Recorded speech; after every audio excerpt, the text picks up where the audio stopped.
I address you today with a sense of foreboding that words can hardly capture.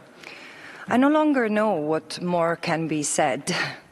14 months ago, I warned that this genocide marked an escalatory stage of a long-standing settler colonial project over Asia, one that has targeted the Palestinian people for over 7 decades.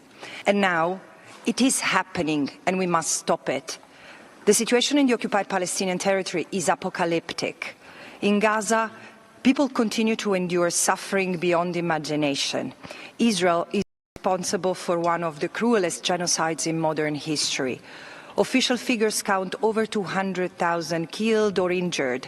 Leading health experts estimate that true toll is far higher.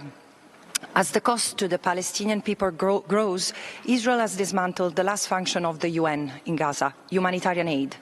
Its so-called Gaza Humanitarian Foundation is nothing else than a death trap, engineered to kill or force the flight of a starved, bombarded, emaciated population marked for elimination. Meanwhile, in the West Bank, Palestinians continue to face the largest wave of forced displacement since 1967. Nearly 1,000 have been killed, 10,000 injured, 10,000 detained, many tortured, while armed settlers rampage and 900 checkpoints and other obstacles choke daily life. As Palestinians are abandoned to their fate, I must ask you, those of you with a diplomatic presence in the occupied Palestinian territory, what do your colleagues report? What is your presence for, if not to confirm what I'm saying and act to stop it in accordance with international law? At the same time, since October 2023, the Tel Aviv Stock Exchange has soared by 213%, amassing $225.7 billion in market gains, including 67.8 billion in the last month alone. One people enriched, one people erased. Israel has used the genocide as an opportunity to test new weapons, customized surveillance, lethal drones, radar systems, and other unmanned technology to exterminate a population without restraint. While Elbit Systems wins Israeli Ministry of Defense Award for Innovation, Lockheed Martin and a global web of 1,650 other companies benefit from Israel flying the F-35 fighter jets for the first time in beast mode, carrying 4 times the ordnance up to 22,000 pounds than when operating in stealth mode. It is its very defenselessness that has made the people and the land of Palestine an ideal laboratory for the Israeli military-industrial complex. The forever occupation has provided an optimal testing ground for arms manufacturers and big tech with little oversight and zero accountability, while investors, private and public institutions have profited handsomely. I once thought the problem was ignorance, a lack of understanding about Palestine and its history. Later, I saw the ideology at play, the deep political affinity many states and elites hold with the State of Israel. But in the face of genocide, so visible, so ostentatious, so live-streamed, these explanations fall short. My term as a special rapporteur, including the fierce opposition to my mandate, and this report in particular, reveals a darker truth. Some states support Israel to preserve their regional dominance, creating the material conditions that sustain its settler colonial project and make it succeed, in fact. And it's in this bigger scheme, a web of corporate actors are deeply enmeshed in the underlying economy, helping displaced indigenous Palestinians and replace them with Israeli settlers in what remains of their land.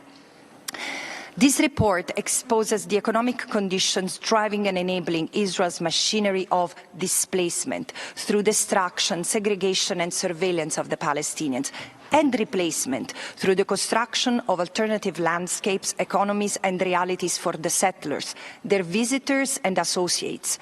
From arms manufacturers, tech giants, banks, energy firms, online platforms, supermarkets and universities, corporate actors have supplied the tools, financing and infrastructure, the legitimacy for this machinery of Asia. Weapons and data systems brutalized and surveilled Palestinians.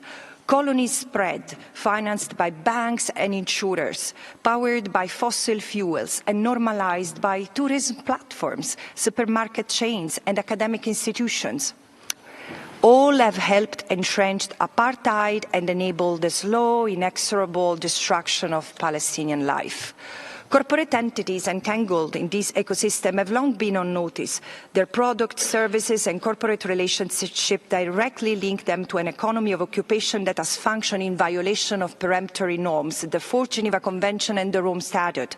Under the UN Guiding Principles on Business and Human Rights, even this minimal connection triggers a clear responsibility to use their leverage to end abuse. But in this context of Palestine, we are not talking about isolated, specific incidents of wrongful conduct.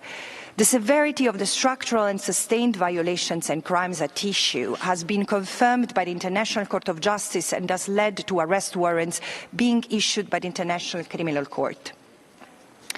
In this context, what action could possibly be sufficient to rectify these violations and the corporate connections to them? The answer is simple. There is a prima facie responsibility on every state and corporate entity to completely abstain from or end their relationship with this economy of the occupation, especially as it has transformed into an economy of genocide. In the face of all this, too few have disengaged in the last 21 months. Armed companies have turned near-record profits by equipping Israel with cutting-edge weaponry to unleash 85,000 tons of explosives, 6 times the power of Hiroshima, on Gaza. Tech companies provide dual-use infrastructure that is utilized as a weapon of mass targeting and killing.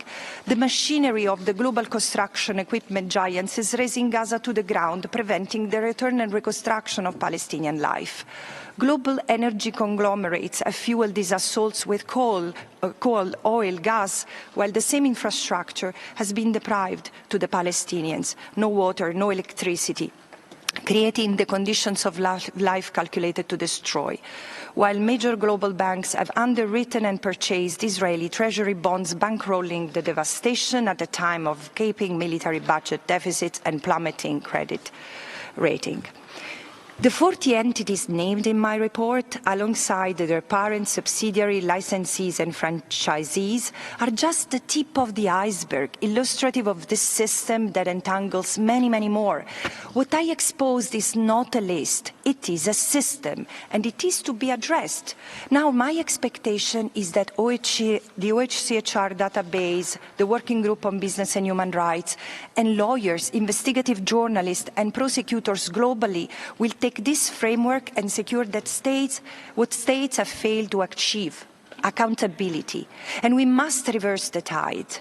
As I conclude, let me say, member states must impose a full arms embargo on Israel, suspend all trade agreements and investment relations, and enforce accountability, ensuring that corporate entities face legal consequences for their involvement in serious violations of international law.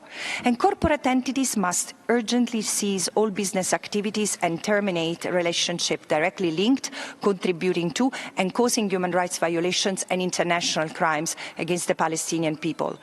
At this existential moment for the Palestinian people, trade unions, lawyers, civil society groups, and ordinary citizens should encourage such behavioral change from the side of corporate entities and governments by pressing for boycotts, divestment, sanctions, and accountability. What comes next depends on all of us, and I truly believe that together we can make it. It's not a question of if, it's just a question of when. Thank you.